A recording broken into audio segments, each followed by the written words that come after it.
Download aplikasi Tarbiyah Sunnah di handphone Anda. Tersedia di Google Play dan App Store. Bismillahirrahmanirrahim.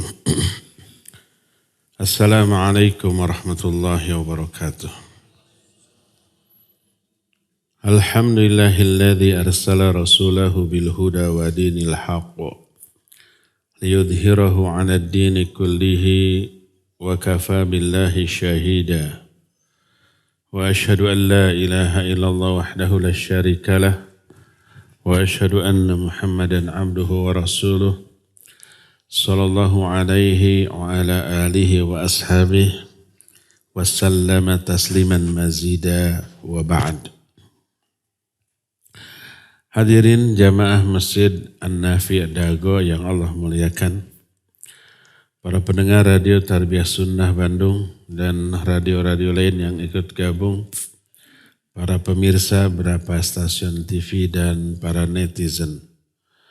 Alhamdulillah kita bisa melanjutkan kajian kitab Fiqih Al-Asma'ul Husna. Bulan yang lalu kita sudah membahas salah satu nama sekaligus sifat Allah, yaitu Asy-Syakur dan Asy-Syakir. Kita sekarang lanjut ke nama dan sifat yang berikutnya, yaitu Al-Halim. Nama Al-Halim disebut berulang di banyak ayat dalam Al-Quran. Salah satunya surah Fatir 41, Allah berfirman, Innallaha yumsikus samawati wal arda an tazula wala in zalata in amsakahuma min ahadim min ba'dih innahu kana haliman ghafura. Sesungguhnya Allah menahan langit dan bumi agar tidak runtuh. Apabila langit dan bumi runtuh, tak ada yang bisa menahan kedua-duanya, satupun dari makhluknya selain Allah Azza wa Jalla. Sesungguhnya Allah Maha Halim dan Maha Ghafur. Ini ayat pertama yang mengandung kata Al-Halim. Kedua, Al-Baqarah 235. Allah menyatakan, wa'lamu annallaha ya'lamu ma fi anfusikum fahdharuh wa'lamu annallaha ghafurun halim. Ketahuilah bahwa sungguhnya Allah mengetahui apa yang ada dalam hati-hati kalian. Makanya hati-hati kalian, waspada kalian. Dan ketahuilah bahwa sungguhnya Allah Maha Ghafur dan Maha Halim. Juga dalam Al-Ahzab 51, Allah berfirman, Wallahu ya'lamu ma fi qulubikum wa kana Allahu aliman halima. Allah mengetahui apa yang ada dalam hati-hati kalian. Dan Allah Maha Alim dan Maha Halim. Itu 3 di antara sekian banyak ayat yang mengandung kata-kata Halim sebagai nama sekaligus sifat bagi Allah Azza wa Jalla. Adapun makna Al-Halim adalah alladzi la ya'jilu an ibadihi bi'uqubatihim ala dhunubihim wa ma'asihim. Yara ibadahu wa hum yakfuruna bihi wa ya'sawnah wa huwa yahlimu alaihim. Fayuakhiru wa yanzuru wa yuajjilu wa la yuajjil wa yuwalin ni'am alaihim ama'a ma'asihim wa kathrati dhunubihim wa zallatihim. Fayahlimu an muqabalatil asiyina bi isyanihim wa yuhmiluhum kay yatubu wa la yu'alijuhum bil uqubati kay yunibu wa yarji'u. Makna Al-Halim adalah zat yang tidak tergesa-gesa dalam memberikan hukuman kepada hamba-hambanya atas dosa dan kemaksiatan yang mereka lakukan. Jadi hamba-hambanya banyak dosa, banyak maksiat, Allah tidak terburu-buru dalam memberikan azabnya. Ini makna Al-Halim, yang tidak terburu-buru memberikan azab.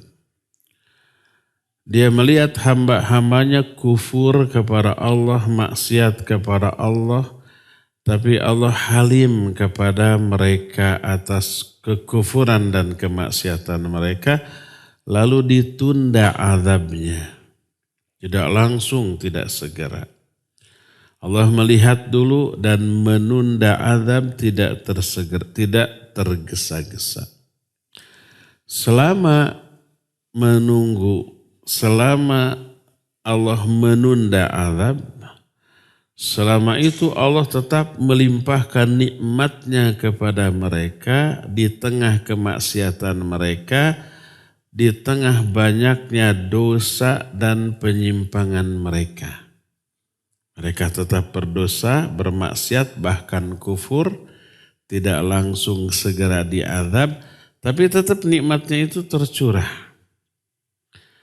Maka Allah halim kepada mereka, halim dalam arti tidak segera memberi azab sebagai respon atas kemaksiatan yang mereka lakukan. Allah menunda azab bagi mereka agar mereka taubat terlebih dahulu. Tidak bersegera menimpakan azab agar mereka kembali kepada Allah. Satu hal kalau kita dijahati orang. Kita tidak langsung membalas. Salah satu pertimbangannya karena kelemahan kita, rek malas oke dah sieun tuh. Gitunya, ketidakmampuan kita. Makanya tidak membalas. Kalau Allah tidak. Hilmnya Allah terhadap orang yang kafir kepadanya, yang maksiat kepadanya, itu didasarkan pada ilmu, kekuatan, dan kekuasaan. Bukan karena kelemahan. Tidak mengazabnya Allah kepada mereka, menundanya azab Allah kepada mereka bukan karena lemah. Allah berfirman dalam surah Fatir 44, awalam yasiru fil ardi fayanzuru kaifa kana aqibatul ladzina min qablihim wa kanu ashadda minhum quwwah. Wa ma kana Allahu liyu'jizahu min syai'in fis samawati wala fil ard innahu kana aliman qadira.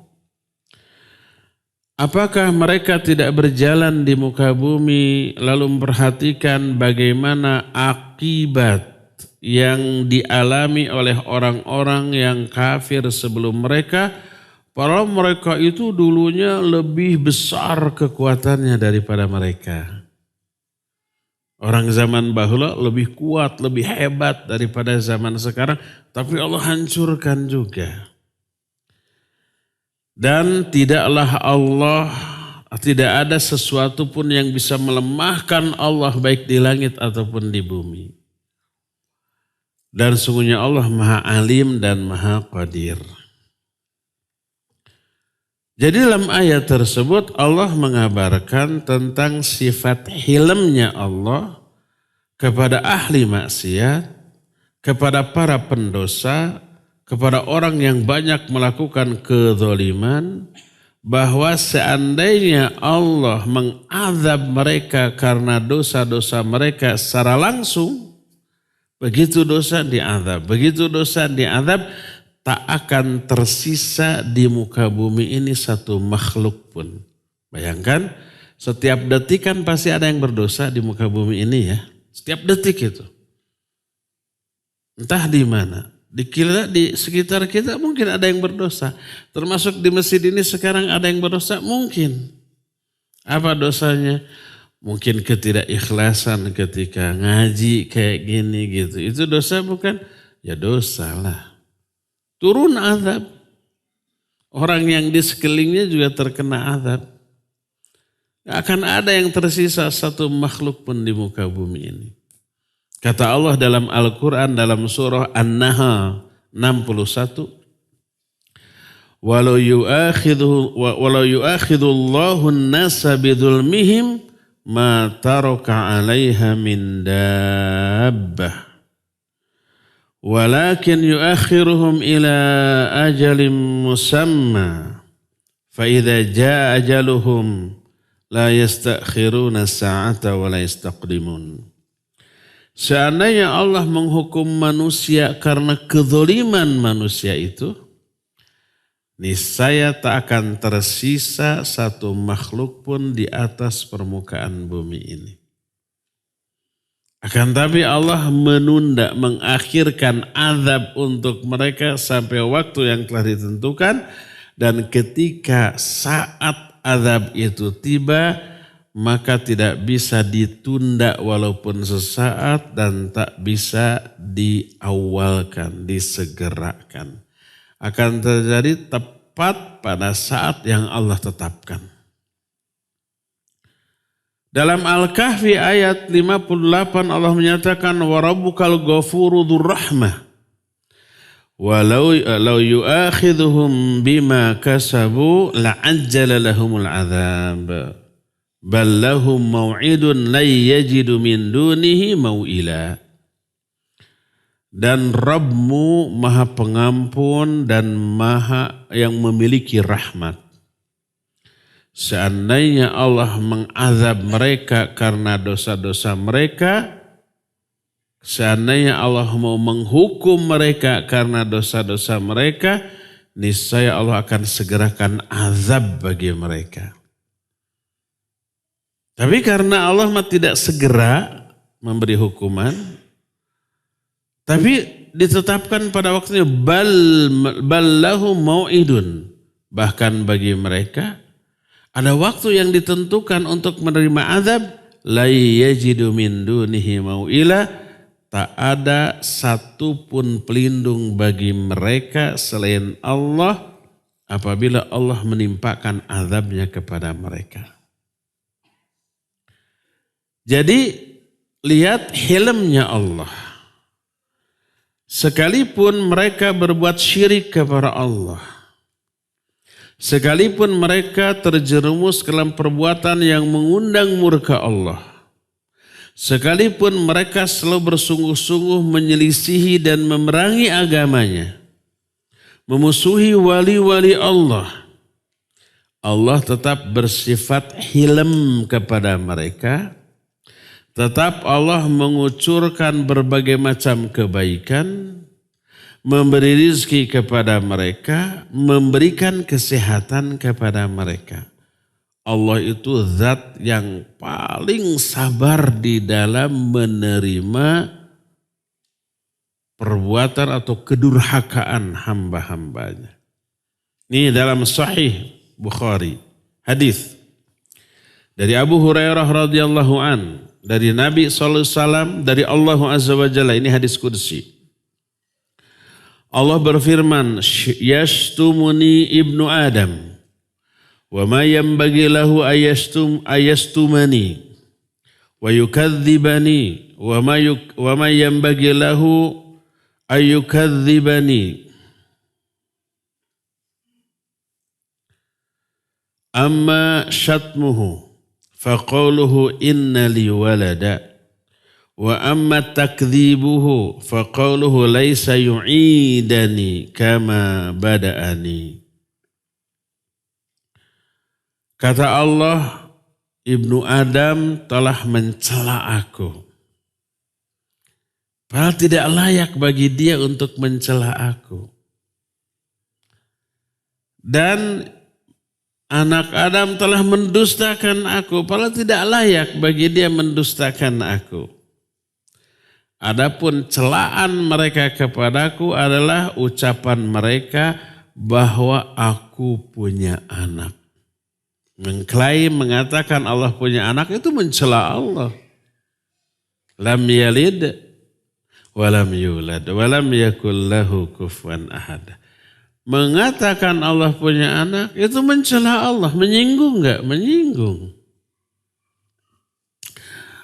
Nah, karena orang yang mengklaim Allah punya anak itu sama dengan mencela Allah, nggak boleh kita dukung. Selamat ya.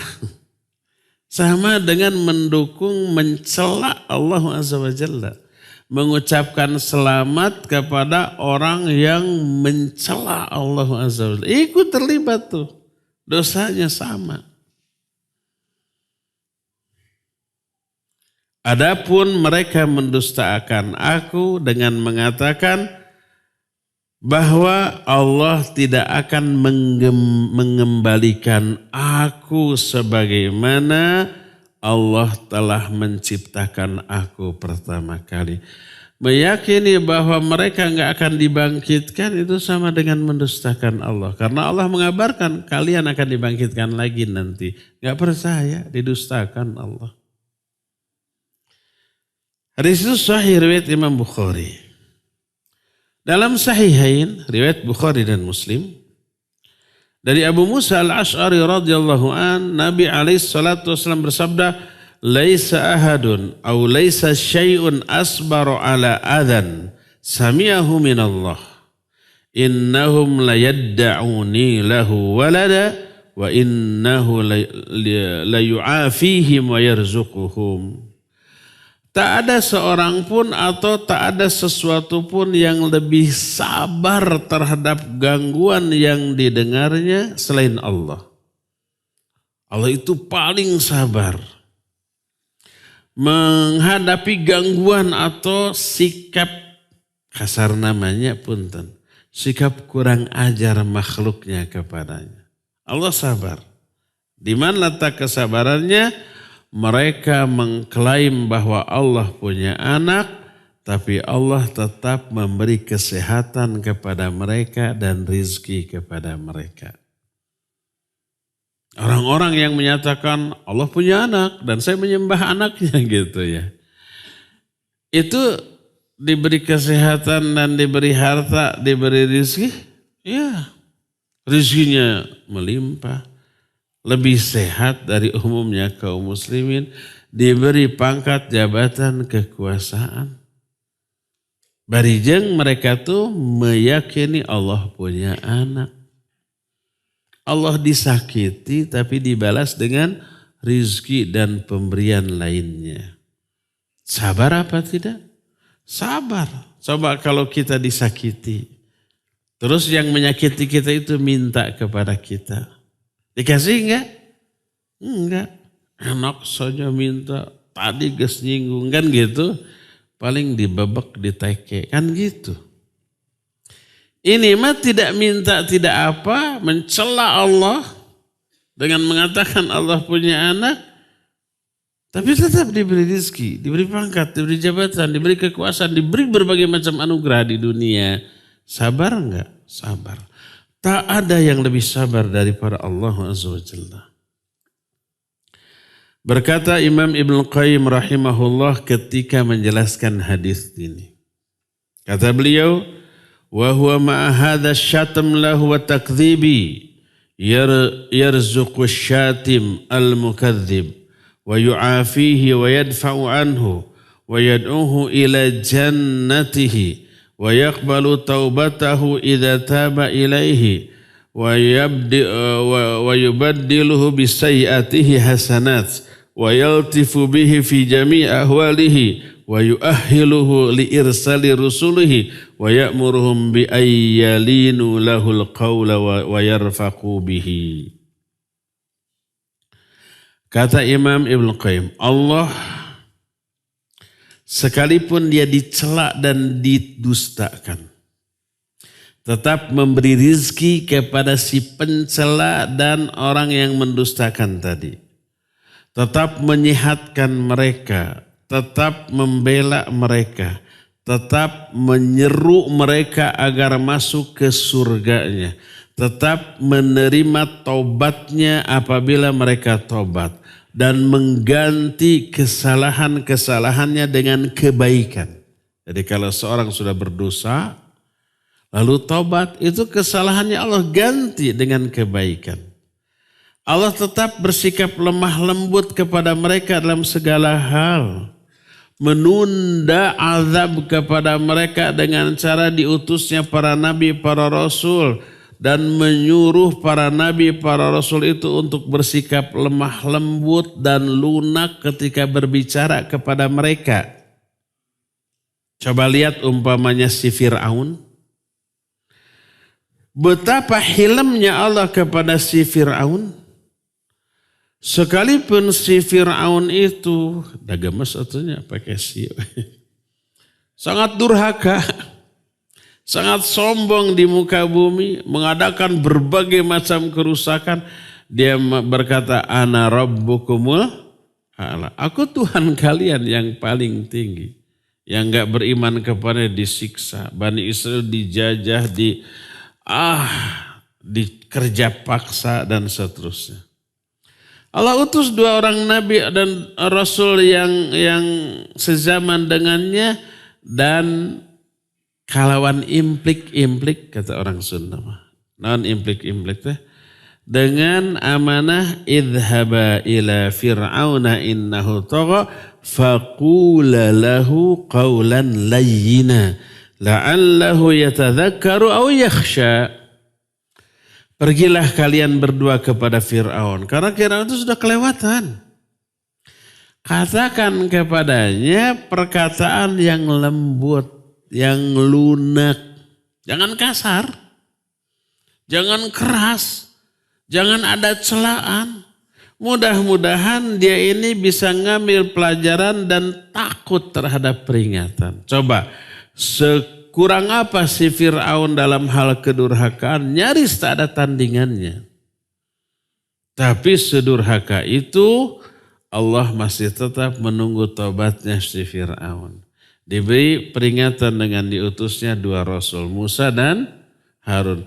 Dan diimplik-implikkan ke Musa sareng Harun. Yaitu, berkatalah kalian berdua dengan perkataan yang lembut, yang lunak.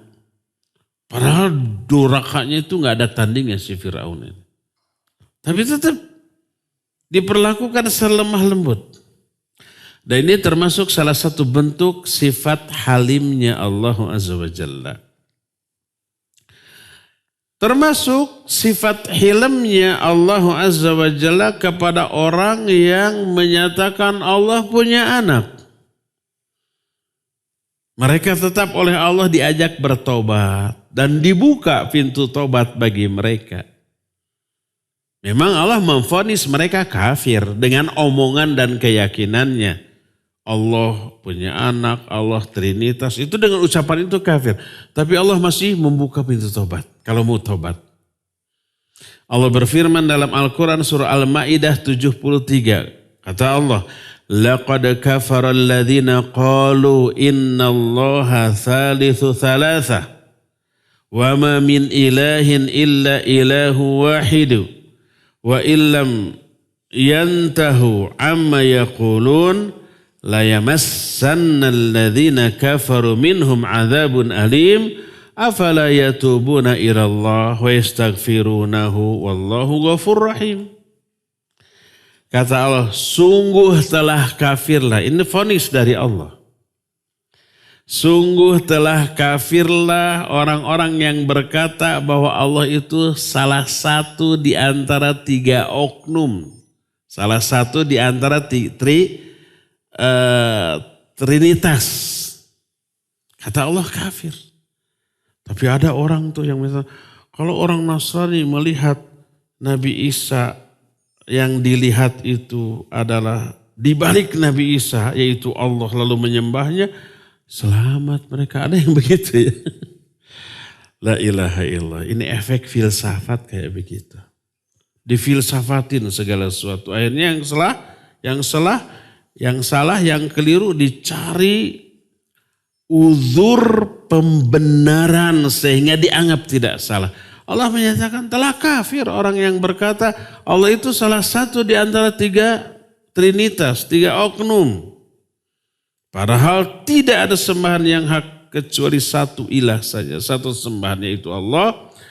Kalau mereka tidak berhenti dari apa yang mereka katakan, pastilah orang-orang kafir itu akan ditimpa oleh azab yang sangat pedih. Lalu Allah menyatakan, tidakkah mereka bertobat kepada Allah dan memohon ampunan kepadanya? Allah masih mengajak, ayo tobat, ayo minta ampun. Karena Allah Ghafurur Rahim. Sehebat itu kedurhakaan mereka, tapi Allah mengajak, ayo tobat, ayo minta ampunan. Diterima tobatnya, diampuni dosanya. Itu salah satu sifat hilm Allah. Di antara bukti sifat hilm Allah adalah kepada ashabul ukhdud. Ukhdud itu parit. Tapi parit bukan isi air. Isinya apa? Suluh. Kayu-kayu bakar lalu dinyalakan oleh api. Itu sang raja dalam surah Al-Buruj. Qutila ashabul ukhdud an-nari dhatil waqud idhum 'alaiha qu'ud. Celaka ashabul ukhdud. Maksud ashabul ukhdud itu pembuat parit. Ini didasarkan kepada kisah gulam yang disuruh belajar sihir ke tukang sihir, tapi di tengah jalan ketemu rahib, akhirnya dia memilih ajaran rahib. Itulah intinya. Dan mendakwahkan tauhid, mengajak manusia hanya menyembah kepada Allah, meninggalkan penyembahan kepada yang lainnya. Raja ketika itu yang berkuasa seperti si Fir'aun tadi. Rakyatnya disuruh menyembah dirinya. Sampai akhirnya orang-orang yang beriman kepada Allah ditangkepin, dibunuh dengan cara yang sadis. Si rahibnya kan sampai digergaji dari mulai kepala ini, ubun-ubun sampai ke selangkangan dibagi 2 tuh. Mati enggak? Ya iyalah mati. Dan matinya itu kebayang mengenaskan, diragaji loh. Srek, srek, srek dari kepala. Masih untung sama samurai. Pet, gitunya. Saat itu terbelah, saat itu mati kan gitu. Ini mah gergaji. Srek, srek, srek. Kebayang enggak? Bukan gergaji mesin yang srek langsung gitu. Manual, dulu kan enggak ada mesin. Seperti itu. Sampai gulam juga dibunuh walaupun susah. Lalu gulam memberikan tips. Kalau kamu bunuh saya gampang. Ikat saya di pohon kurma, siapkan bentangkan panah. Sebelum anak panah dilepaskan, katakan olehmu secara keras, Bismillahirrabbilgulam. Di hadapan orang-orang. Orang-orang menyaksikan, kumpulkan orang. Semuanya. Ikat saya, panah. Sebelum memanah, Bismillahirrabbilgulam. Dilakukan oleh si raja. Orang-orang suruh menonton. Lalu diikat gulam, dipanah, Bismillahirrabbilgulam, melesat. Itu si jamparing melesat. Jamparing itu anak panah. Dep, kena dada gulam. Gulahek, mati. Sad ending. Boga lalakona maut. Tapi ini nah, keberhasilan dakwah bukan untuk si da'i. Apa tujuan dakwah? Mengajak manusia kepada Allah. Itu bukan mengajak manusia untuk kesejahteraan si da'i. Asal ajar Allah menyebar, sukses dia. Walaupun si da'inya mati. Gulam ini mati. Tapi apa yang terjadi?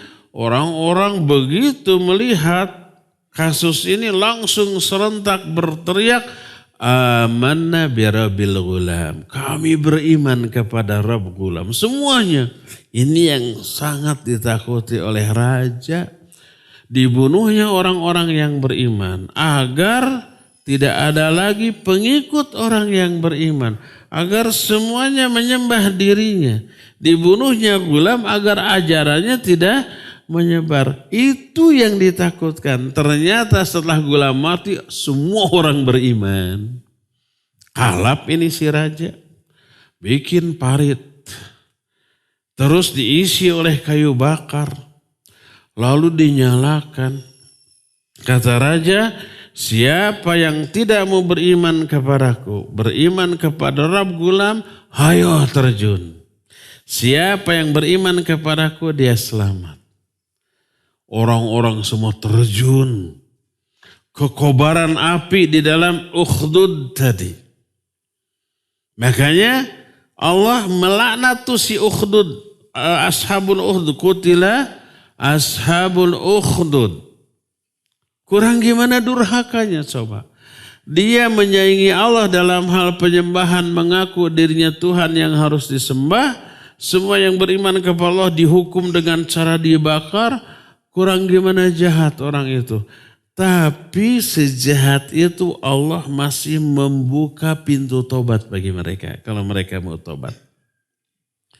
Allah berfirman dalam surah Al-Buruj ayat yang ke-10. Innal ladzina fatanul mu'minina wal mu'minat. Thumma lam yatubu falahum azabu jahannam. Walahum azabul hariq. Sesungguhnya orang-orang yang menyiksa mukminin mukminat. Itu di ashabul ukhdud tadi. Orang mukmin mukminat yang beriman kepada Allah. Yang kemudian disiksa dengan cara dibakar di parit. Nah, sesungguhnya orang-orang yang menyiksa mukminin dan mukminat kemudian tidak tobat. Bagi mereka azab jahannam dan bagi mereka azab yang membakar kalau tidak tobat. Adapun kalau tobat selamat. Diampuni dosanya. Tidak akan diazab dengan jahannam, dengan azab yang membakar. Lihat, sejahat itu mereka sudah membunuh orang-orang mukmin, Allah tetap buka pintu taubat bagi mereka. Kalau taubat diampuni, kalau tidak taubat baru diazab. Ini sifat hilmnya Allah. Berkata Imam Hasan Al-Basri rahimahullah ketika mengomentari ayat ini, unzuru ila hadzal karami wal jud qatalu awliya'ah wa huwa yad'uhum ila taubati wal maghfirah. Perhatikan kedermawanan dan kebaikan Allah kepada mereka. Mereka membunuh para wali Allah, tapi Allah tetap menyuruh mereka taubat dan mengajak mereka untuk meraih ampunan Allah Azza wa Jalla. Perkataan Imam Hasan Al-Basri ini dikutip oleh Imam Ibnu Katsir dalam kitab tafsirnya ketika menerangkan ayat ini. Di antara sifat hilm Allah adalah Allah menahan langit dan bumi agar tidak jatuh, tidak hancur. Walaupun orang yang hidup di bawah kolong langit, di atas permukaan bumi selalu durhaka. Kalau di sensus lebih banyak yang durhakanya daripada yang taatnya. Lebih banyak orang kafirnya daripada orang muslimnya. Di kalangan orang muslim juga lebih banyak yang durhakanya daripada yang taatnya. Yang taatnya sedikit. Lebih banyak pendosanya. Di atas tanah, di bawah kolong langit. Tapi Allah tetap tahan langit agar tidak jatuh. Allah tetap tahan bumi secara utuh. Walaupun orang-orang di atasnya durhaka. Itu salah satu sifat dari hilmnya Allah Azza wa Jalla. Allah berfirman dalam Fatir 41, innallaha yumsiku samawati wal arda an tazula wa la in zalata in amsakahuma min ahadin min ba'di innahu kana haliman ghafura. Sesungguhnya Allah menahan langit dan bumi agar tidak runtuh. Kalau kedua-duanya runtuh, enggak ada seorang pun yang bisa menahan tuh. Runtuhnya itu karena murka Allah, Karena kedurhakaan mereka. Tapi walaupun mereka durhaka, karena Allah Halim, ditahan tuh. Tidak langsung diadab dalam bentuk langit ini diruntuhkan. Enggak. Ditahan langit, ditahan bumi. Karena Allah Maha Halim dan Maha Pengampun. Halim artinya apa? Menunda azab kepada orang yang durhaka. Berkata Al-Allamah Abdurrahman bin Nasir As-Sa'di rahimahullah. Syekh Sa'di ini guru dari Syekh bin Baz. Guru dari Syekh Al-Utsaimin. Ketika menafsirkan ayat ini, surah Fatir ayat 41. Beliau berkata, yukhbiru ta'ala an kamali qudratihi wa tamami rahmatihi wa sa'ati hilmihi wa maghfiratihi. Wa annahu ta'ala yumsiku samawati wal arda aniz zawal fa innahuma law zalata ma an amsakahuma ahadun minal khalqi wal ajizat qudratuhum wa quwwahum anhuma walakinnahu ta'ala qadha ay yakuna kama wujida liyahsula lil khalqil qarar wan naf wal i'tibar wal ya'lamu an azimi sultanih wa quwwati qudratihi ma bihi tamtali'u qulubuhum lahu ijlalan wa ta'ziman wa mahabbatan wa takriman wal ya'lamu kamala hilmihi wa maghfiratihi bi imhalil mudhnibin wa adami mu'alajatihi lil asin wa ma'a annahu law amara as-samaa'a la hasabathum walau adhina lil ardi la abtala'athum walakin wasi'athum maghfiratuhu wa hilmuhu wa karamuhu innahu kana haliman ghafura. Kata Syekh Abdurrahman As-Sa'di, Allah mengabarkan dalam ayat tadi tentang kesempurnaan kekuasaannya, kesempurnaan rahmatnya, luasnya sifat hilm dan ampunan Allah. Bahwa Allah Azza wa Jalla tetap menahan langit dan bumi agar tidak runtuh. Langit dan bumi ini seandainya runtuh, tak ada sesuatu pun dari makhluknya yang mampu menahannya karena lemahnya kekuatan dan kekuasaan makhluk. Gak bisa nahan langit dan bumi.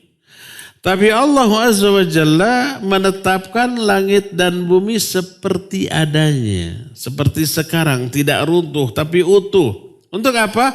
Agar makhluk tetap bisa menetap, bisa mengambil manfaat, mengambil pelajaran. Dan agar mereka itu tahu agungnya kekuasaan Allah, kuatnya kekuasaan Allah, agar memenuhi hati-hati mereka dengan pengagungan dan pemuliaan kepada Allah, mencintai dan memuliakan Allah, dan agar mereka tahu sempurnanya sifat hilm dan ampunan Allah dengan cara ditundanya azab bagi para pendosa. Tidak langsung diberi sanksi kepada orang-orang yang maksiat. Seandainya Allah memerintahkan langit untuk runtuh, niscaya akan menimpa mereka.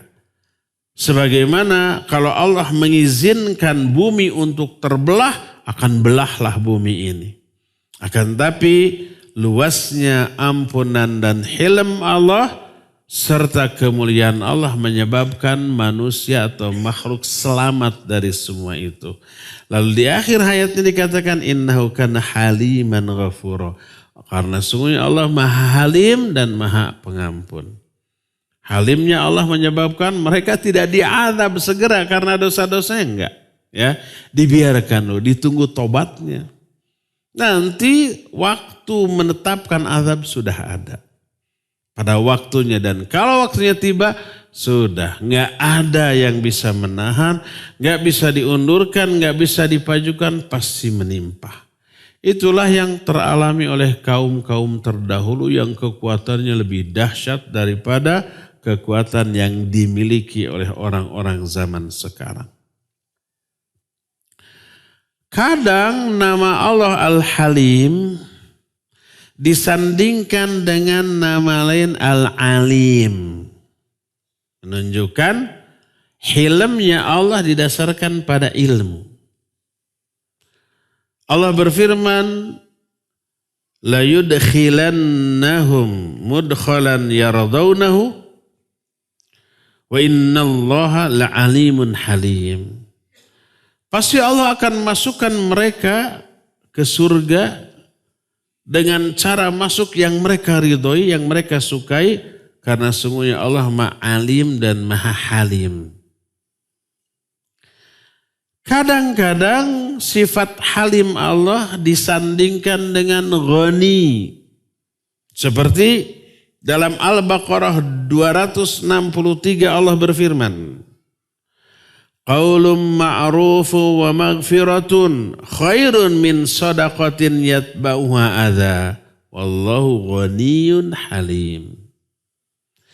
Kata Allah, ucapan yang baik serta ampunan lebih baik daripada sedekah tapi diikuti dengan perkataan dan sikap yang menyakiti orang yang diberi. Ngasih tapi mukanya cemberut, ngasih tapi dilempar lebok. Gimana rasanya kepada yang diberi? Sakitnya. Mangga masihan sing meleg. Memberi tapi menyakiti. Ada yang begitu? Ada. Lebih baik menolak permintaan dengan perkataan yang baik. Aduh punten, nuju kere, nuju boke gitunya. Punten pisan. Itu lebih enak ya. Daripada ngasih gitu. Dasar pemalas umpamanya. Tapi menyakiti. Ucapan yang baik dan ampun lebih baik daripada sedekah tapi diikuti dengan sikap yang menyakiti. Dan Allah Maha Ghani dan Maha Halim. Halim di sini disandingkan dengan ghani. Maknanya apa? Ada kaitan? Pasti adalah. Halimnya Allah bukan karena Allah butuh kepada makhluk. Kadang-kadang kita tidak memberi sanksi kepada orang yang jahat kepada kita, padahal kita mampu, hanya karena kita masih butuh dukungan mereka. Masih butuh keberadaan mereka, peran mereka, gitu kan? Kalau manusia begitu, Allah memberi ampunan atau menunda azab bukan karena butuh kepada mereka, enggak. Makanya disandingkan ghaniyun halim. Kadang sifat halim Allah sandingkan dengan syakur. Syakur sudah kita bahas kemarin, bulan yang lalu. Kata Allah, in tuqridullaha qardan hasana yudha'ifhu lakum wa yaghfir lakum wallahu syakurun halim. Kalau kalian memberi pinjaman kepada Allah dengan pinjaman yang baik, maksudnya infak dan sedekah. Kenapa infak dan sedekah oleh Allah diistilahkan memberi pinjaman yang baik kepada Allah? Karena dalam hukum Allah setiap pinjaman wajib dikembalikan. Sedekah disebut memberi pinjaman yang baik kepada Allah, memastikan sedekah itu pasti Allah ganti di dunia. Dengan pergantian yang berlipat ganda. Dan di akhirat pahalanya luar biasa. In tuqridullaha qardan hasana yudha'ifu lahu wa lahu ajrun karim. Dalam surah Al-Hadid. In tuqridullaha qardan hasana. Kalau man dzalladzi yuqridullaha qardan hasan yudha'ifu lahu wa lahu ajrun karim. Siapa orang yang memberi pinjaman yang baik kepada Allah, yudha'ifu, Allah akan ganti yang berlipat di dunia, wa lahu ajrun karim, dan di akhirat baginya pahala yang mulia. Jadi yang sedekah itu digantinya di dunia akhirat. Di dunia diganti dengan harta yang seperti yang disedekahkan dengan jumlah yang berlipat, yudha'ifu. Tapi berlipatnya berapa kali lipat tidak disebutkan di sini. Pokoknya berlipat. Allah tidak akan pernah memberi balasan yang sepadan dengan kadar kebaikan. Enggak, tapi berlipat. Nah, sedekah disebut memberi pinjaman yang baik kepada Allah. Maknanya sedekah itu pasti diganti di dunia. Selain di akhirat dengan pahala yang sangat banyak. Kenapa? Wa yaghfir lakum, dan Allah ampuni. Sedekah itu mengundang ampunan Allah. Kenapa? Wallahu syakurun halim, karena Allah maha syakur. Sudah kita jelaskan, syakur itu maha pembalas terhadap semua kebaikan sekecil apapun kebaikan itu. Dibalasnya dua, di dunia dan di akhirat. Dua dimensi, untuk lahir dan untuk batin. Ya, itu si maha syakurnya Allah disandingkan dengan halim. Kadang halim disandingkan oleh Allah dengan sifat ghafur. Seperti Al-Baqarah ayat 235 Allah menyatakan wa'lamu annallaha ya'lamu ma fi anfusikum fahdharuh wa'lamu annallaha ghafurun halim. Ketahuilah, sungguhnya Allah maha mengetahui apa yang ada dalam hati-hati kalian, maka waspada kalian. Jangan sembarangan ngomong isi hati yang buruk, yang suudzon dan sejenis. Allah tahu dan akan Allah hisab. Dan ketahuilah bahwa Allah Ghafur dan Halim. Jadi pemaafnya Allah termasuk salah satu bentuk sifat halimnya Allah. Ini beberapa ayat yang menjelaskan halim disandingkan dengan beberapa nama dan sifat lain yang menunjukkan ada keterkaitan antara dua sifat tadi. Maka di akhir penjelasan tentang ayat-ayat tadi berkata muallif hafizahullah Syekh Abdul Razak, wa fi hadza dilalatun ala anna hilmahu an ihatatin bil ibad wa amalihim wa an ghanin anhum fala tanfa'uhu ta'atu man ata'ahu wa la tadurruhu ma'siyatu man asa wa an syukrin fayashkurul qalil minal amal wa yuthibu alaihi thawabal azim wa an maghfiratin fayatajawazu anit ta'ibil munib mahma aduma ithmuhu wa kabura jaramuhu fama a'zamu hilmuhu wa ma awsa'u fadluhu wa ma ajzalu ata'ahu wa mannahu falillahil hamdu syukra wa lahul mannu fadla hamdan kathiran tayyiban mubarakan fi kama yuhibbu rabbuna wa yarda. Di dalam ayat-ayat tadi menunjukkan bahwa hilm Allah itu pertama ya, hilm Allah, sifat hilm Allah dibangun di atas ilmu Allah tentang hamba dan amal-amalnya. Semua amal hamba lahir batin Allah ketahui. Makanya hilm disanding dengan alim, seperti innallaha la'alimun halim dalam surah Al-Hajj ayat 59. Allah maha alim dan halim. Hilmnya Allah didasarkan pada ilmu.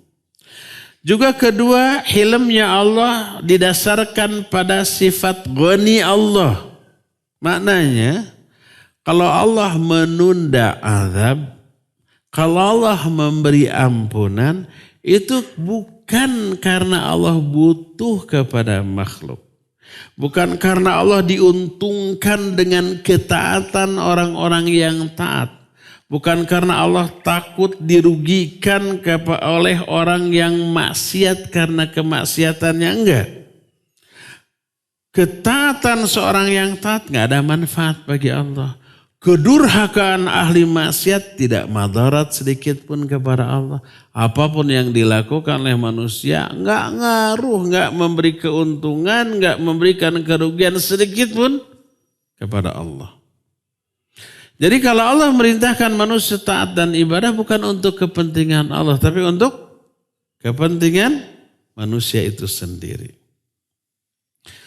Penjelasan ayat tadi juga menyatakan bahwa sifat hilm Allah dibangun di atas sifat syukur Allah. Maknanya Allah mensyukuri yang kecil dari amalan manusia. Mensyukuri di sana artinya membalas kebaikan sekecil apapun, memberi pahala. Sifat hilm Allah juga dibangun di atas sifat ghafur Allah. Maknanya Allah mengampuni, menghapus dosa orang-orang yang tobat, yang kembali kepada Allah sebesar apapun dosanya, sehebat apapun kejahatannya. Betapa agungnya sifat hilm Allah, betapa luasnya karunia Allah, betapa melimpahnya pemberian Allah dan anugerah dari Allah, maka milik Allah lah segala macam pujian. Milik Allah lah segala macam karunia dan anugerah dengan pujian yang sangat banyak, baik penuh barokah, sebagaimana yang disukai, dicintai oleh Allah Subhanahu wa ta'ala. Ya, inilah penjelasan tentang sifat hilm Allah Azza wa Jalla. Cukup ya sampai di sini. Insya Allah sifat lainnya akan kita bahas di pertemuan yang akan datang. Kita masih punya sisa waktu untuk bertanya jawab. Assalamualaikum warahmatullahi wabarakatuh. Waalaikumsalam warahmatullahi wabarakatuh. Pada saat umroh dulu, saya pergi tanpa mahram, hanya dengan teman dan sepupu perempuan. Setelah sering kajian sunnah, saya baru tahu kalau hal tersebut salah. Bagaimana dengan ibadah umrah saya, apakah tertolak? Doakan ya Ustaz, semoga bisa umrah dan haji sesuai sunnah. Taib, kalau umrah dulu tanpa mahram lah umrah yang pertama, berarti wajib bagi dia. Maka boleh tanpa mahram. Seperti haji atau umrah yang pertama, haji yang pertama. Ikhtilaf para ulama, tapi jumhur ulama menyatakan boleh. Karena apa? Karena mahram bukan salah satu syarat wajibnya haji. Kalau sudah terkena kewajiban karena mampu dari segala segi, berangkat walaupun tanpa mahram. Karena wajib rukun Islam. Adapun kalau yang kedua, ketiga berarti sunnah, maka tidak boleh. Jadi kalau umroh kemarin umroh yang pertama aman insya Allah, gak apa-apa. Bagaimana ibadah umrohnya? Ya kalau rukun syaratnya terpenuhi, diterima oleh Allah. Semoga umrohnya makbulah, mabrurah ya. Doakan semoga bisa umroh lagi ya, semoga Allah memudahkan. Daftar sekarang, nanti bulan depan saya ada jadwal umroh tanggal 18, saya daftar sekarang, masih dibuka ya. Gratis daftarnya mah. Atau kalau enggak awal Ramadan saya ada jadwal lagi. Kalau enggak Syawal nanti ada lagi ya. Atau kapan saja bulan-bulan yang akan datang saya ada jadwal umroh. Insya Allah. Ada kakak dan adik. Kakak cukup berada. Adik termasuk sasaran zakat. Berarti adiknya tidak mampu ya. Apa boleh kakak menyalurkan zakat fitrah untuk adiknya? Bukan boleh, tapi lebih utama. Karena ada dua nilai. Nilai pertama zakat atau infak sodakohnya. Nilai kedua apa? Silaturahmi. Sang adik ketika dikasih zakat akan lebih akrab dengan kakaknya. Jadi yang lebih utama salurkan zakat, infak dan sedekah kepada kerabat yang fakir, yang miskin. Asal mereka mustahik betul. Mereka tidak punya termasuk mustahik zakat. Kita ada uang zakat, salurkan ke mereka. Itu lebih utama daripada kepada tetangga, kepada yang lain gitu ya. Kecuali kalau saudara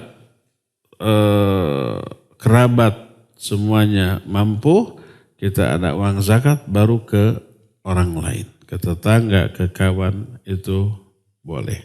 Tapi yang paling utama ke kerabat. Dan adik kakak adalah kerabat yang paling dekat. Itu lebih utama, dibolehkan.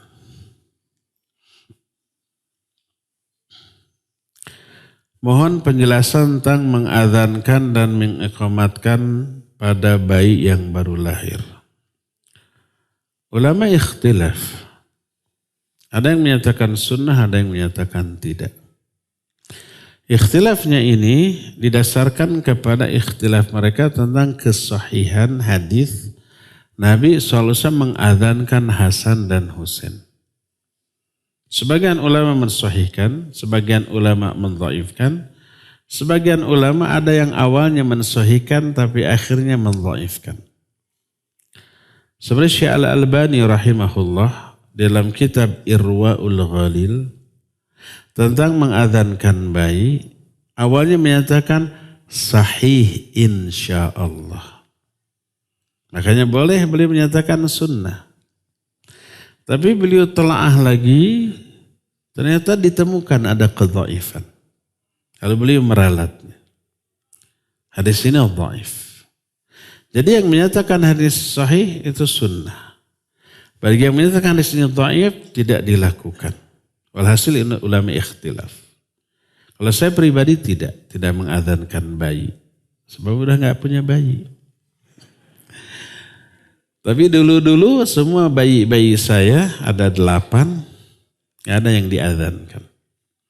Karena lebih cenderung kepada dhaifnya hadis tersebut. Tapi kalau ada orang yang mengadzankan bayi, saya tidak membid'ahkannya. Dibiarkan saja. Mungkin ilmu penjelasan yang sampai kepada dia hadisnya sahih dan diamalkan. Maka nggak boleh kita anggap itu perbuatan bid'ah selama diikhtilafkan oleh para ulama. Hanya kita sendiri tidak mengamalkannya, tidak melakukannya. Dan tidak membid'ahkan orang yang mengamalkannya. Bagaimana tata cara akikah yang sesuai sunnah? Karena di saya suka ada marhabaan baca kitab Al-Barjanji. Al-Barjanji itu nama orang India yang ngarang kitab itu. Bukan orang Arab. Dan itu beberapa ratus tahun setelah Nabi wafat. Jadi dipastikan imam yang 4 gak tahu ada Barjanji. Belum ada. Apalagi para sahabat dan Nabi SAW. Kalau kitab Barjanji datang sekian ratus tahun setelah Nabi wafat, dipastikan mengamalkan bahasa itu bukan bagian dari agama. Karena bukan dari Allah dan Rasulnya. Ya. Akikah, makna akikah adalah menyembelih kambing karena kelahiran bayi. 2 ekor kalau bayinya laki-laki, kalau kembar 5, 10 ekor. Dan 1 ekor apabila bayinya perempuan. Disembelih di hari ke-7 setelah hari kelahiran. Berkata Nabi SAW, kullu gulamin rohinatun biaqiqatihi. Tudhbahu lisabihi wa yusamma fihi wa yuhlaku ra'suh. Hadis ini sahih riwayat Imam Muslim dalam kitab Sahih Muslim. Setiap bayi yang lahir masih tergadai oleh akikahnya. Akikah itu disembelih pada hari ke-7. Diberi nama di hari ke-7 dan dicukur rambutnya sampai gundul. Kata Nabi SAW, amitu anhul adha. Hilangkan al-adha pada kepala si anak. Al-adha itu rambut. Digundulin gitu ya. Jadi 3 ritual dilakukan di hari ke-7. Menyembelihkan seekor kambing. Kalau wanita, kalau laki-laki 2 ekor. Terus diberi nama dan dicukur rambutnya di hari ke-7 tersebut. Itulah akikah. Adapun dagingnya mau dibagi mentah seperti kurban, mau dimasak lalu diundang orang-orang untuk makan, mau dimasak lalu dibagi-bagi, dikirim ke orang, terserah. Yang menjadi ritual dari akikahnya adalah menyembelihnya. Menyembelih ibadah. Kalau dalam rangka itu, fasholli li rabbika wanhar. Inna sholati wa nusuki. Jadi sesembelihan baik kurban atau sembelihan lain yang disyariatkan itu ibadah. Salah satunya akikah, hari ke-7. Adapun membagikannya, mengundang makannya, hari esoknya enggak masalah. Hari ini hari ke-7 nih, disembelih ya. Makan-makannya besok, enggak masalah. Sebab yang menjadi ritual dari akikahnya apa? Menyembelihnya ya. Wah sekarang nggak sempet masaknya ya. Bisa selesai tapi isya orang-orang sudah tiba besok aja diadakan. Boleh. Kalau makan-makannya, dibagikannya, diundangnya kapan saja boleh. Yang menjadi ritual dari akikahnya adalah menyembelihnya itu.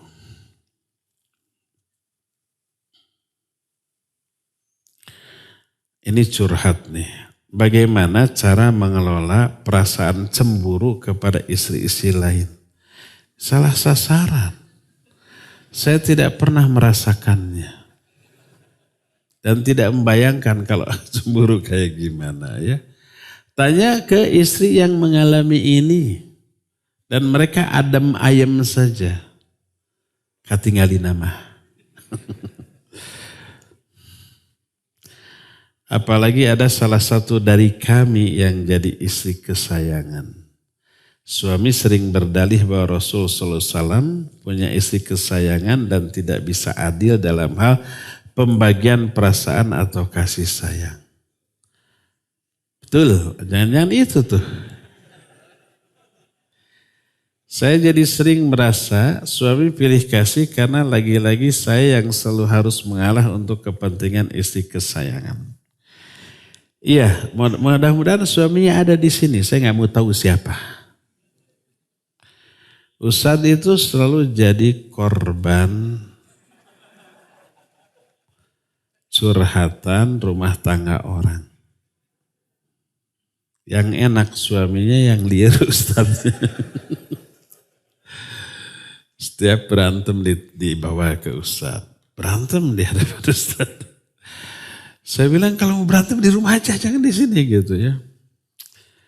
Jadi yang enak batur, yang liar urang. Kena getahnya. Pertama betul bahwa kasih sayang itu tidak bisa adil. Pasti ada satu, dua yang lebih disayangin dari yang lain.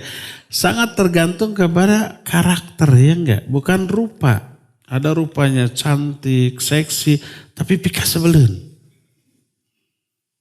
Itu bisa-bisa tidak disukai. Ada wanita tidak cantik, tidak seksi, tapi perhatian, penyabar, tidak bawel, tidak banyak menuntut. Itu bisa lebih disayangi. Daripada yang cantik tapi pika sebelen tadi, ya enggak? Ah itu jangan-jangan. Kayak yang udah mengalami aja. Tapi kebayangnya gitulah. Saya juga belum mengalami sih. Belum ya. Bukan tidak.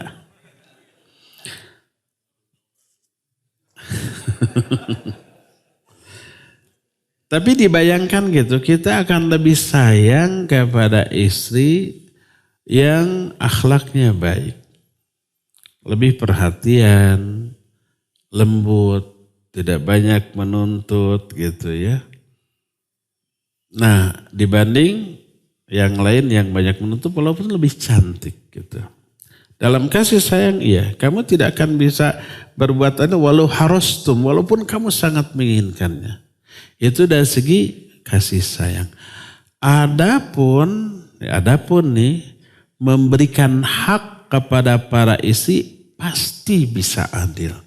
Memberi hak waktu giliran, nafkah, itu bisa. Umpah sekian hari sewang gitu ya. Kemudian nafkahnya dihitung per jiwa. Kan ada istri yang punya anak 1, 2, 3, ada yang tidak punya. Jangan sama. Semua istri dikasih sehari 100.000 seorang.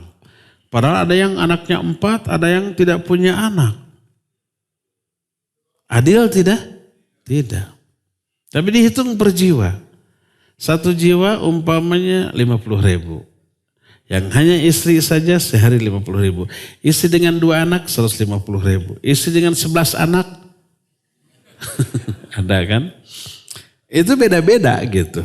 Nah adilnya itu dalam hal itu. Dalam hal pembagian waktu. Dalam hal pemberian nafkah. Itu bisa adil ya.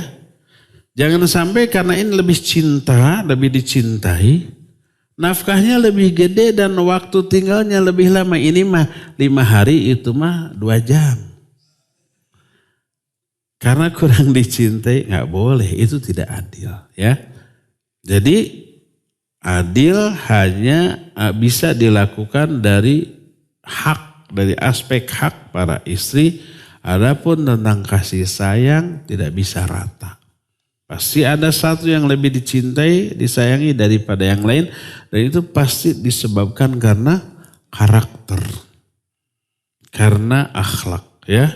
Kalau kita ingin disayangi oleh suami, berlombalah untuk menjadi istri yang paling solihah, paling taat, paling nyenengin suami. Gitu.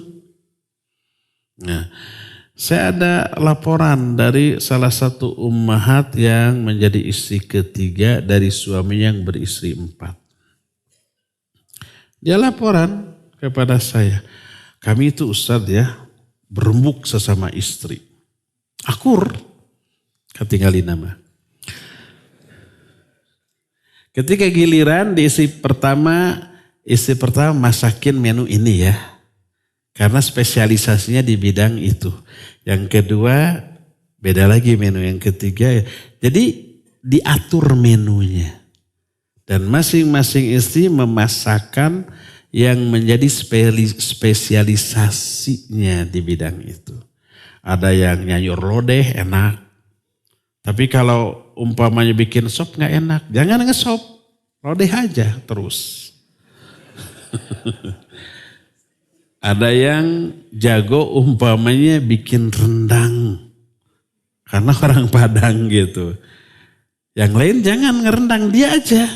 Kalau yang lain ngerendang gak enak. Yang tukang rendang jangan ngalodeh. Pasti gak enak gitu. Nah itu diatur begitu. Sehingga menu makan yang dimakan oleh suami bervariasi. Ini enak, itu enak tapi berbeda menunya.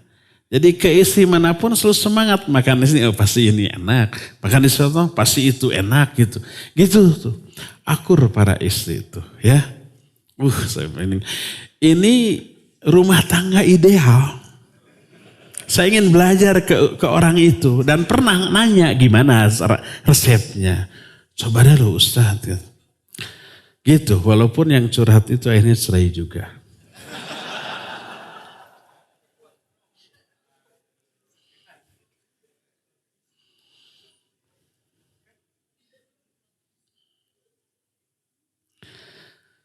Bagaimana hukumnya jika kita dulu jarang sholat 5 waktu? Bukan kita tuh, penanya gitu. Kita mah enggak ya. Apakah kita harus terlebih dahulu melakukan qadha semua sholat yang sejak dulu kita lewat? Baru bisa laksanakan sholat sunnah atau cukup melakukan taubat? Maka kita bisa melanjutkan ibadah sholat kita. Taib, barakallahu fiqh. Kalau sholat tersebut sengaja ditinggalkan karena hawa nafsu, gak bisa diqadha. Walaupun diqadha seumur hidup gak akan terbayar. Yang harus dia lakukan taubat saja. Sesali masa lalu yang meninggalkan sholat, berhenti. Bukan berhenti sholatnya. Berhenti meninggalkan sholat. Artinya sholatnya continue. Ya. Dan bertekad tidak mengulang lagi. Itu taubatnya ya. Sudah hanya itu. Lalu perbanyak sholat-sholat sunat. Amal-amal soleh lainnya baik fardu ataupun sunnah seperti saum, baca Quran, zikir, berdoa, infak, sedekah itu saja ya. Adapun qadha hanya berlaku bagi orang yang kelewat sholat karena ada uzur. Itu baru qadha.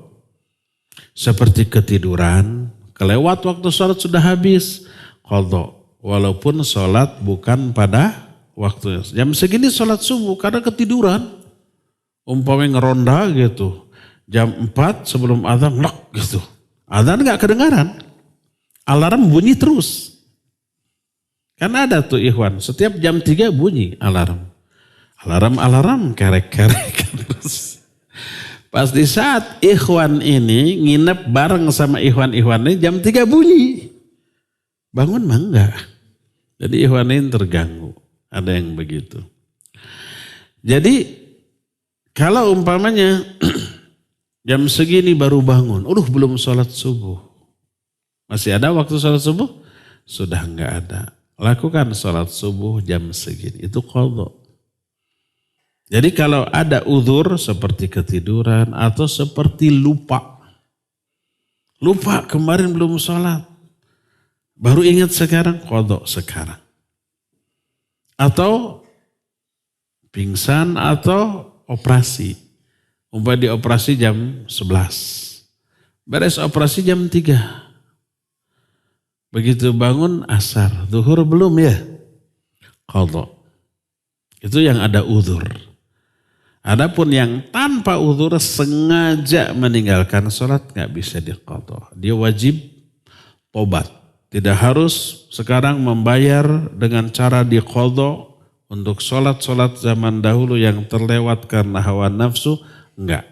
Laksanakan sholat fardu, perbanyak sholat sunat dan tobatlah dari meninggalkan sholat di masa lalu.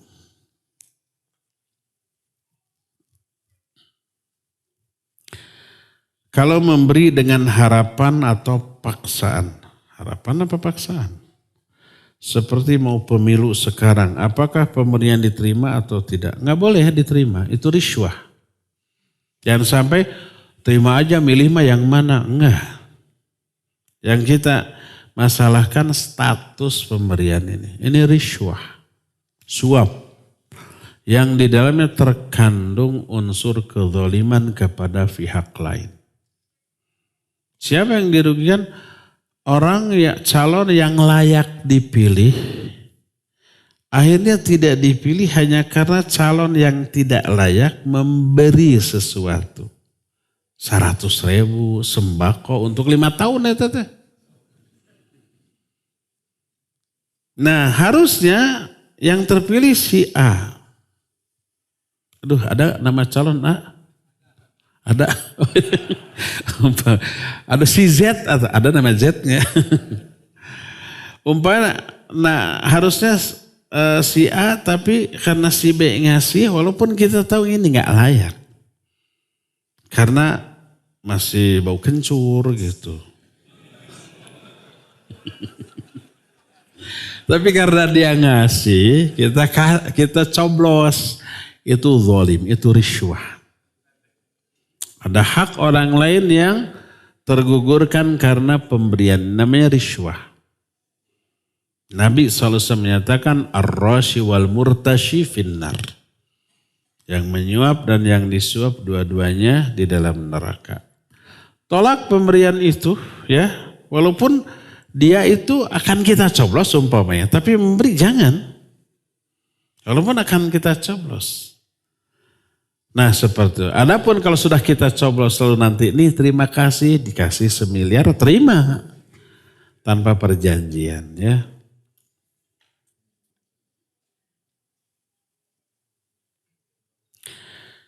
Bagaimana jika selalu ada keraguan setelah istighfar? Apakah Allah ampuni dosa-dosa kita? Bagaimana ciri-ciri dosa kita diampuni? Atau tidak diterima. Takut dosa kita tidak diampuni itu harus. Takut amal-amal kita ditolak itu harus. Dan itulah karakter para sahabat. Allah menyatakan alladzina yu'tuna ma atau wa qulubuhum wajilah. Kata Allah bukan Rasul. Ini Al-Qur'an. Orang mukmin sejati adalah orang yang sudah melakukan amal-amal yang sudah mereka laksanakan tapi hati mereka takut. Aisyah bertanya, salah faham. Apakah yang dimaksud dengan ayat itu yang sudah melakukan dosa buruk, mencuri, mabuk, zina, sehingga hatinya takut? Karena yang takut itu pasti yang sudah beramal buruk gitu kan, takut diazab. Apa kata Nabi SAW? Bukan begitu. Tapi mereka adalah orang yang sudah sholat, saum, melakukan ibadah. Tapi hati mereka takut ibadah-ibadah mereka ditolak. Dan tidak diterima. Termasuk sudah taubat. Tapi takut taubatnya ini ditolak oleh Allah. Apa akibatnya? Akibatnya setiap ibadah mereka tingkatkan lagi kualitasnya. Lebih baik daripada sebelumnya. Karena takut ditolak lagi. Terus begitu. Akhirnya setiap ibadah di masa yang akan datang diusahakan lebih baik daripada ibadah sebelumnya. Nah, itu perasaan takut ditolak itu menimbulkan efek positif, yaitu selalu meningkatkan kualitas dan kualitas. Memperbaiki ibadahnya, itu bagus. Adapun kalau efeknya buruk karena takut, ragu, ini terima enggak diterima, percuma, akhirnya enggak ibadah. Saya mau sholatnya ragu, takut ditolak, capek gawe, tidak pakai. Akhirnya enggak ibadah. Nah ini yang salah. Efek dari keraguan-raguan diterima ibadahnya ini efeknya buruk, akhirnya berhenti, putus asa. Ini yang tidak boleh ya. Jadi lakukan dua hal. Tetaplah pertahankan kekhawatiran ditolaknya ibadah kita, tapi dampaknya harus positif, yaitu selalu meningkatkan kualitas amal dari yang kita lakukan dibanding sebelumnya. Itu yang harus kita lakukan.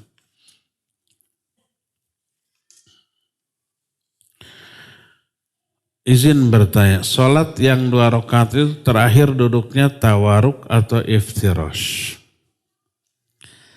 Ulama ikhtilaf, yang sholat baik fardu ataupun sunnah yang 2 rakaat. Yang fardu contoh sholat subuh, sholat Jumat, sholat Id itu 2 rakaat. Yang sunnah ya semua yang sunnah rata-rata 2 rakaat. Rata-rata, ada yang 1, ada yang 3, contohnya witir. Nah sekarang yang 2 rakaat, apa iftirash atau tawaruk? Ulama ikhtilaf. Ada yang menyatakan tawaruk, ada yang menyatakan iftirash. Jumhur ulama dari zaman dahulu sampai sekarang menyatakan iftirash. Berdasarkan hadis sahih riwayat Imam Muslim. Ketika Nabi SAW sholat ditinjau, disidik-sidik, ditelak-telak, dipantau oleh seorang sahabat namanya Wa'il bin Hujrin, seorang sahabat yang selalu secara spesial memperhatikan tata cara sholat Nabi SAW. Dalam hadis sahih riwayat Muslim, ketika Nabi SAW sholat diperhatikan, wa kana yaqulu fi kulli raq'ataini at-tahiyyat wa thana rijlahul yusra wa nasaba rijlahul yumna wa qada 'alaiha.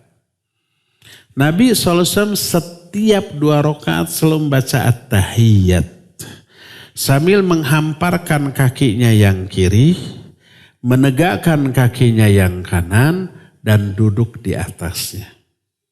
Ini iftirash. Setiap 2 rakaat. Dan itu umum, baik 2 rakaat itu tahiyat awal ataupun tahiyat akhir yang 2 rakaat. Berdasarkan hadis ini, jumhur ulama menyatakan iftirash. Itu yang pertama. Yang kedua menyatakan seperti pendapat Imam Syafi'i rahimahullah. Dan ini juga dikutip oleh Imam Ibnu Hajar dalam kitab Fathul Bari Syarah Sahih Bukhari. Imam Syafi'i menyatakan kalau tahiyat itu diakhiri oleh salam, berapa rakaat pun maka tawaruk. Mau 1 rakaat seperti sholat witir, 2 rakaat seperti sholat subuh, Jumat atau sholat sunat, tapi diakhiri dengan salam. Apalagi 3 rakaat atau 4 rakaat. Maka duduknya tawarruk. Adapun kalau tidak diakhiri oleh salam, duduknya iftirash walaupun itu rakaat terakhir.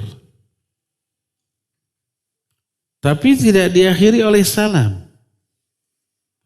Bisa gitu, rakaat terakhir tapi diakhiri oleh salam? Bisa.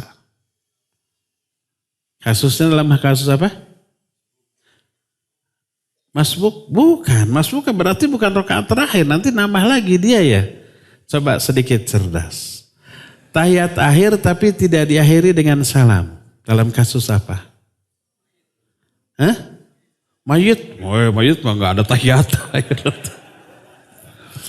Dalam kasus sujud sahwi. Jadi setelah umpamanya sholat duhur atau asar, tapi tadi kelewat tahiyat awal, ya enggak? Pas tahiyat akhir, setelah tahiyat akhir langsung salam? Tidak, tapi sujud. Maka walaupun tahiyat akhir, duduknya iftirash. Walaupun tahiyat akhir. Karena setelah tahiyat itu tidak langsung salam, tapi sujud lagi 2 kali. Ini pendapat Imam Syafi'i rahimahullahu ta'ala. Ya, walhasil ulama ikhtilaf. Antum mau menganut madhab yang mana silakan. Madhab jumhur iftirash. Madhab Syafi'i tawarruk. Ya. Dan saya tidak akan memberitahukan madhab saya apa. Tapi jangan berantem karena hal ini, jangan. Ya.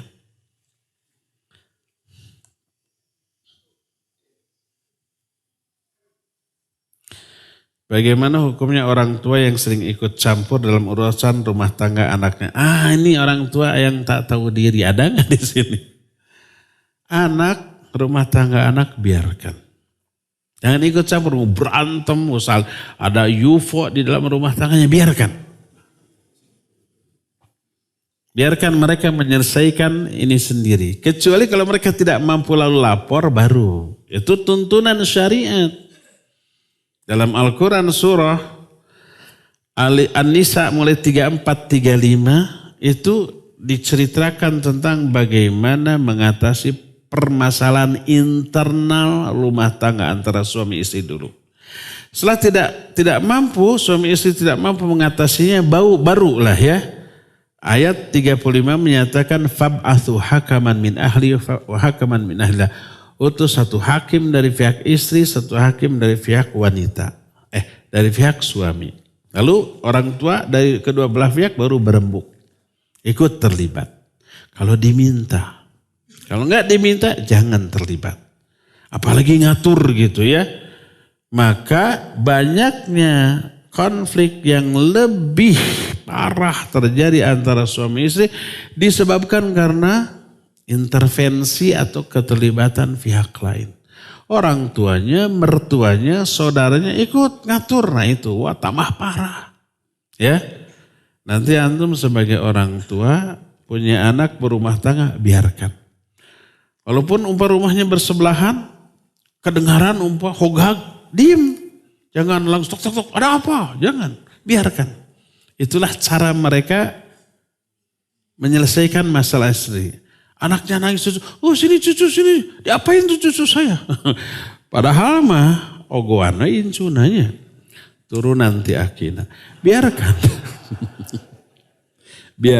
biarkan. Kecuali kalau mereka minta pandangan kita, baru kita terlibat ya. Ini curhat lagi nih.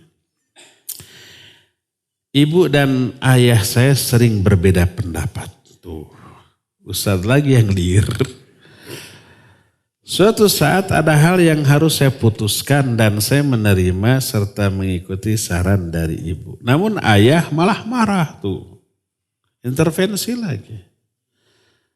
Jangan libatkan dulu orang tua ya dalam masalah internal rumah tangga kita. Ayah saya malah marah dan mendoakan hal buruk kepada saya karena saya dianggap tidak menghormati beliau sebagai kepala keluarga. Apakah saya berdosa karena tidak mendengarkan dan melaksanakan perintah ayah? Nanti kalau ikut ayah, ibu yang gitu ya enggak? So, kamu ikut ayah kamu. Sing anu, akhirnya mendoakan keburukan juga. Kalau tahu ayah ibu karakternya begitu, jangan libatkan dalam urusan kita. Malah tampakkan kita rukun-rukun saja, ya. Senyum mesra di hadapan ayah ibu, patangkep-tangkep ya dengan istri kita, ya. Begitu pulang suntrungkeun deui. Jadi jangan tampakkan kita punya masalah di hadapan orang tua, ya. Apalagi yang aduan, sedikit-sedikit ngadu ke istri, ke ibunya, ke bapak. Dipanas-panas, ya suami kamu memang gak seperti bapak lah. Kata ibunya, cuma gitu. Apa beda dinar dengan dirham? Dinar itu uang emas, dirham uang perak. 1 dinar itu sebanding dengan 4,25 gram. 4/4 gram emas. Adapun 1 dirham sebanding dengan 3 gram perak. Harga 3 gram perak. Itu dinar dengan dirham di zaman Rasul SAW. Apa yang disebut dengan makar? Cari di kamus bahasa Indonesia. Makar itu sudah di bahasa Indonesia ya. Rencana jahat. Dalam Al-Quran disebutkan, wa idh yamkuru bikal ladzina kafaru liyuthbituka aw yaqtuluka aw yukhrijuk wa yamkuruna wa yamkurullah wallahu khairul makirin. Ingat ketika orang-orang kafir membuat makar. Untuk apa? Untuk menyergapmu, membunuhmu atau mengusirmu. Mereka bikin makar, Allah juga bikin makar. Makar maknanya rencana jahat.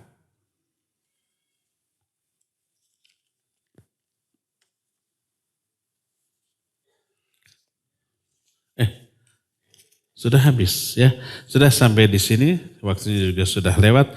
Insya Allah kita jumpa kembali hari Selasa yang akan datang.